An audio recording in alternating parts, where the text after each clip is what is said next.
White to move. The black rook on a8 is defended by only the a6 pawn.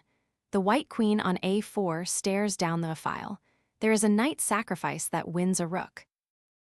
Material is equal, but black's king is still on e8, never castled. The rook on a8 and the queen on c7 are both on the 8th and 7th ranks, lined up for a tactic. White just needs to open the file. Look at the a6 pawn, it is the only defender of the rook. If the knight jumps to b5, it attacks the queen on c7. Black has to capture, and the only sensible capture is with the pawn.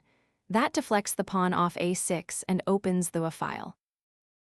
Deflection sacrifice. The knight is the cheapest piece, exactly the right price for forcing the pawn off its defensive square. Once the file is open, the queen takes the rook with check, and the king is too exposed to defend everything. b5, the knight attacks the queen and the bishop on d6. Black cannot ignore this, the queen has to move or be captured. But moving the queen to a safe square loses the bishop on d6.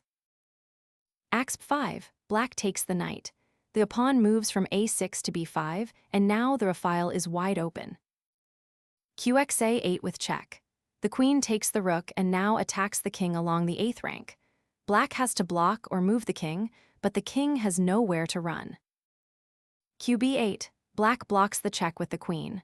Other blocks lose even faster. But this puts the queen right next to the white queen, and the bishop on d6 cannot defend b8. Qxb8 with check.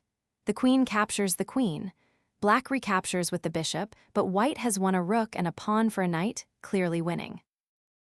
When a piece defends a critical target with only one defender, look for a sacrifice that forces that defender to move. The cheapest piece is often exactly the right price for opening a winning line.